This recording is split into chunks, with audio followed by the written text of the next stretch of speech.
In the age of AI and B2B, it is getting so increasingly important on how we service our clients and how we scale.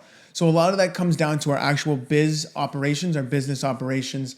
So today I'm here with Meredith. My name is Matt Salesio, founder of Hive Agency, and we're getting into the nitty-gritty about what my life looked like before with systems that were on fire, chaos, and there wasn't actually any delivery system, and then how it kind of shaped the service that we're doing today, and then how I understood the importance about how to scale and build businesses and teams. So we're diving into the nitty-gritty today, and I'm going to let Meredith kick it all off today, and we'll just dive into a nice raw conversation. Nice. Thanks so much. Let's just start here. What were you dealing with when you were first started building what became Hive Systems? Most of the day was fire. Fires and mess and fires and mess. I think anybody in the service space, especially in the B2B space, you know that after the client signs a contract or after you get that Stripe notification, everything that led up to that moment slowly starts to plummet downhill. And a lot of that I've found personally is from lack of systems and lack of good teams that know how to use those systems. So most of us put our focus, especially in the B2B space, on the sale, on the front end, on the outbound, on the marketing. But we forget that that's just the beginning of the customer relationship. Everything that happens after, that all requires you to have systems and teams in place to make sure that you can reduce your churn. You can keep your MRR consistent because most things fall apart right after the sale is made. So for me, I knew that I was running around, I was wearing a million hats. I was telling my team every single day, this is how you do the task. You can't do that as a founder because if you want to focus on the vision, if you want to focus on the growth and the scale, you can't be in the trenches. Yeah. So systems is one thing that allows you to remove yourself from the business and then focus on working on it rather than in it. The most cliche saying that there is. But most founders miss that mark. And most founders think they have systems in place, but they don't. They just got a generic, maybe a ChatGPT like SOP, and they think, hey, we're off to the races.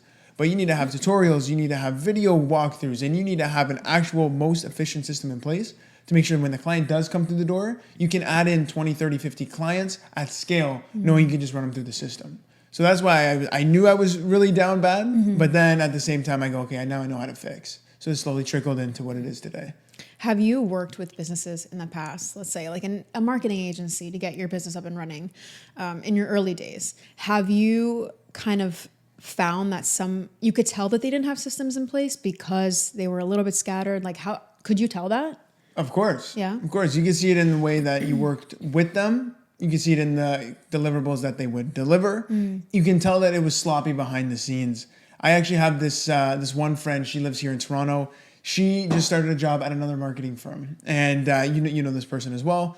But when she tells me how her day-to-day works and she tells me how she gets work delivered and she gets tasks that she doesn't know how to do and nobody helps her with that. And then she's now, I guess, a bottleneck because there was a lack of system to help her do it. And especially as a new employee, this is another thing. If you want to scale and add teammates to your business, if you don't have systems in place to just plug them in, you're creating friction at every step. And I can see in the way that she works, she gets frustrated. She feels like she's not supported. And at the same time, like, what does that mean for the client now?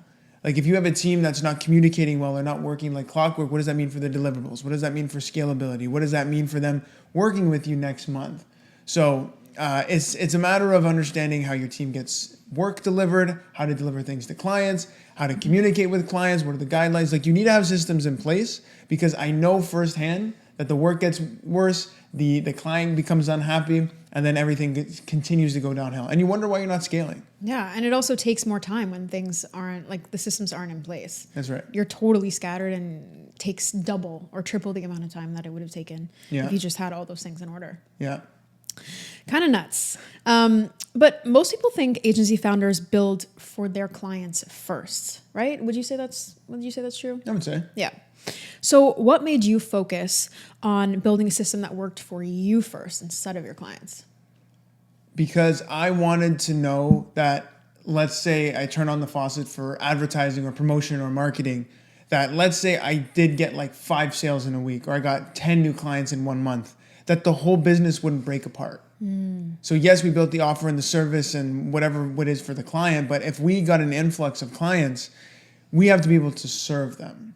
And we have to do it in a way where there's no burnout, there's no chaos, there's no ball drops.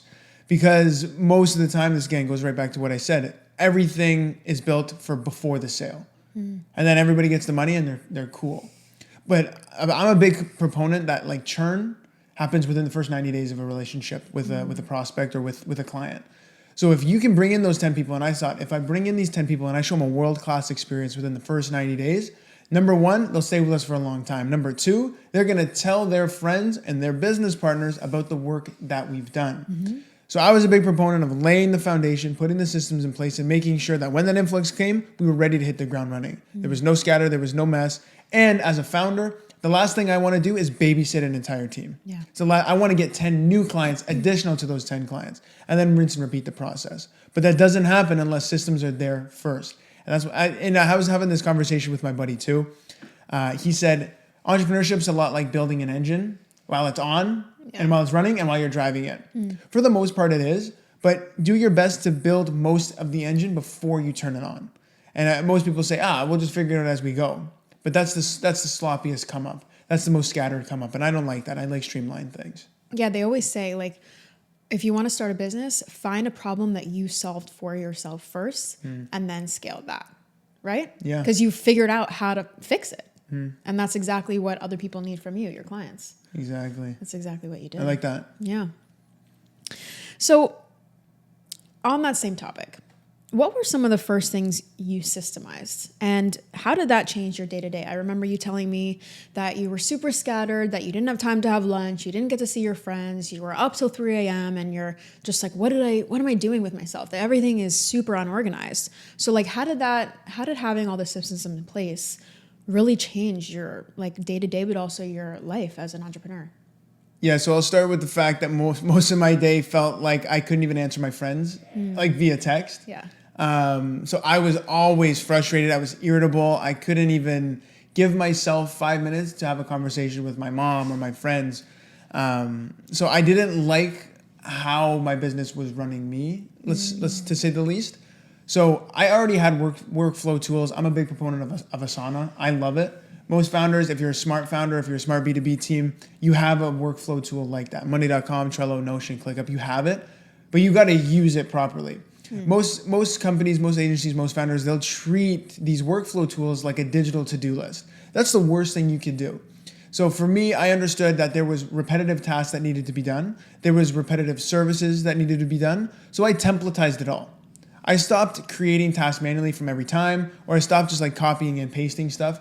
I built in my business and baked it into the workflow tool. So every time we get a new client, it's duplicate project, auto assign every single teammate. And every one of those tasks has a dedicated SOP. It has a video tutorial. So one day I finally sat down and I was like, I'm gonna do the entire service start to finish, and I'm gonna document the whole thing, and then I'm gonna bake it into this workflow tool. So the second that happens, like this new client we're onboarding for SEO, it's not gonna be this whole big thing that I gotta do and babysit and work with. I'm gonna literally copy, paste, delegate, and then anybody that needs me for like maybe a minute detail or like a perspective, like a decision, that's where I step in. Yeah. But as a founder, if you're moving the pipeline along every time, you're working way too hard. Yeah, you want to replace yourself as fast as possible, right? Fast as possible. And the systems are what's going to do that. Yeah. So you've technically cloned yourself. So for every client now, you technically are babysitting it because you've literally done the whole thing, start to finish. So that conversation that an employee would have came to you with, just send them the video, which is already in the task. There's no need to be asked because you show them step by step. And that's where you remove yourself. Yeah. So don't treat your workflow like your Asana, your Notion, your Trello, like a to-do list. Use it as the nervous system of your business. That's where the real scale comes from. Why do you think most people don't use it the correct way? I've talked to a lot of founders and they just don't know how. They don't know how. I think for me, because I was in B2B startups before I started my business, I saw what a good business operated like and what a bad business operated like. And I remember having one client when I was working at the one with good workflow tools. I showed up, or they signed the deal on Monday. They were onboarded by Tuesday and their project was kicked off. And I remember I was the first touch point. And this guy comes to me and he goes, "You guys got your shit together." And since then, he's came on for 3 more services. But he says, "I've worked with agencies that just dropped the ball. They don't know my name. They don't even know my business. They show up to the call scattered." He goes, "You guys were world class." So I pretty much took a lot of what I learned there and bridged it over. So I think for me, I knew how. But a lot of founders, I just think they don't. They don't. And that's something you can't really be taught. You kind of have to figure it out on your own, no? And you slowly refine, iterate, and then if you're deep in the weeds, you pick up a thing or two. Yeah. And then that's what we do a lot now with our biz ops clients and services. Yeah. So when did you realize, like we were talking about this a little bit, when did you realize that other businesses need what you were creating too? I think because I was on fire, and I was just telling some of my entrepreneur buddies, because we have an entrepreneur group here in Toronto. They go, dude, I struggle with the same thing, or oh man, like that sounds exactly like what I'm going through. And then I literally, after like 2 or 3 weeks, I pulled up my Asana and I showed them. I was like, yo, this is kind of how I'm running my business now. And they're like, oh man, that's freaking wicked, man. I gotta have that. Let's have a conversation. How'd you do that? This and that. And then it slowly led into like, hey, if this was a service, would you use this? And they go 100%. So that's where we built our own software after that to help map all customer journeys for whether you're in B2B logistics or you're B2B SaaS or tech. The AI will understand what you do, who you serve, who your teammates are, what the timelines are. And then it will map out based on whether you use Asana, Notion, or ClickUp. And it will build out the same thing that I did initially from scratch. So that's how it kind of came to be, because people were like, that's cool. I need that. I'm tired of babysitting my employees. I think every founder and B2B exec, they struggle with that. But I also think it's cool that you, like we were talking about earlier, you talked to your friends about it. They're in the same boat as you. They're also building startups and they're going through the weeds, and to have their perspective be like, yo, man, like I could use that. That's so awesome. Like that is prime data for you to go, okay, this is something I could build and sell. Right? Yeah. That's like exactly what most people probably should be doing. Yeah. Yeah, I guess because I'm close to them, they won't BS me. Yeah. I always start every pitch with like, hey, you're not going to offend me. If this is shit, rip it apart. Yeah. If it's good though, like let me know. I'm open to compliments too. Yeah. And it goes back to, I guess, our first episode where we're like, just get customer feedback, just ask. But a little bit off topic, but yeah, I think it was a great inside access that I had there. So a lot of people, they build offers based on trends. And I know you're not really a trend following type of guy, but most people do that. You built one out of straight necessity for yourself, and you knew for your friends who are also business owners and probably other people too. So how do you think that shaped how Hive delivers today? Like regardless of any service? Yeah, like contrast theory versus like a lived experience. You know what I mean? Like real pain, real solutions. Especially in the AI world right now, and everybody's coming out with tech products and all this and that. Like I was almost pulled into that. I go, I need a SaaS, I needed this, I needed that. So rather than looking at necessity or pain, I was just trying to get involved with what everybody else was doing. I'm not a developer. I mean, great, you can hire or do X, Y, and Z, but I knew for me, the biggest pain points that these people have or would have, and I would have, is marketing.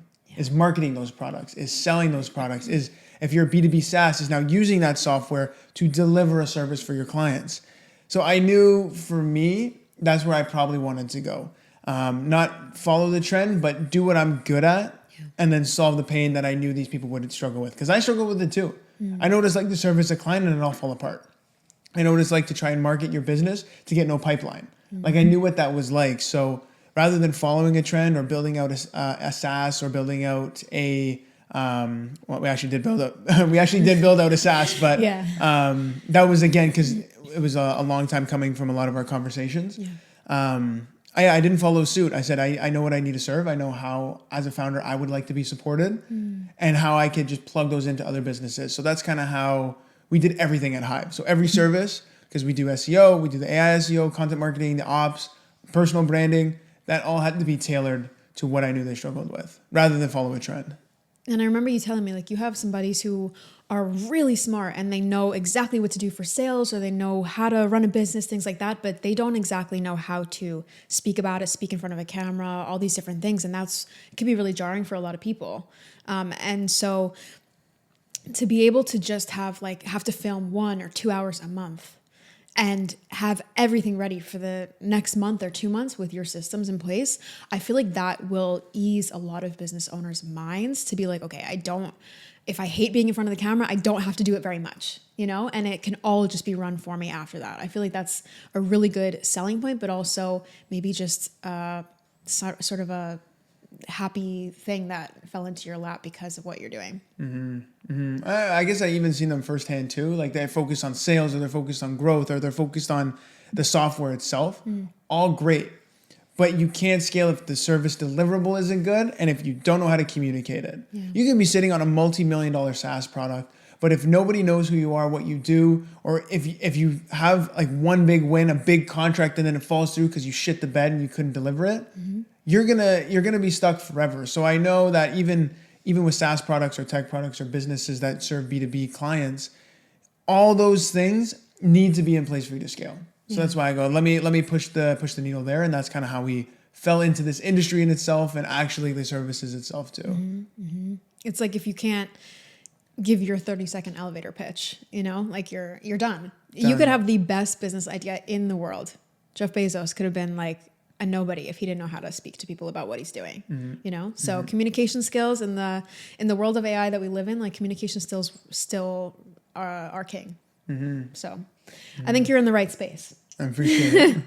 All right. So the last thing I want to wrap up with here is for you guys listening, for the founder who feels like their business is just really like scotch taped together. It's you're struggling a little bit.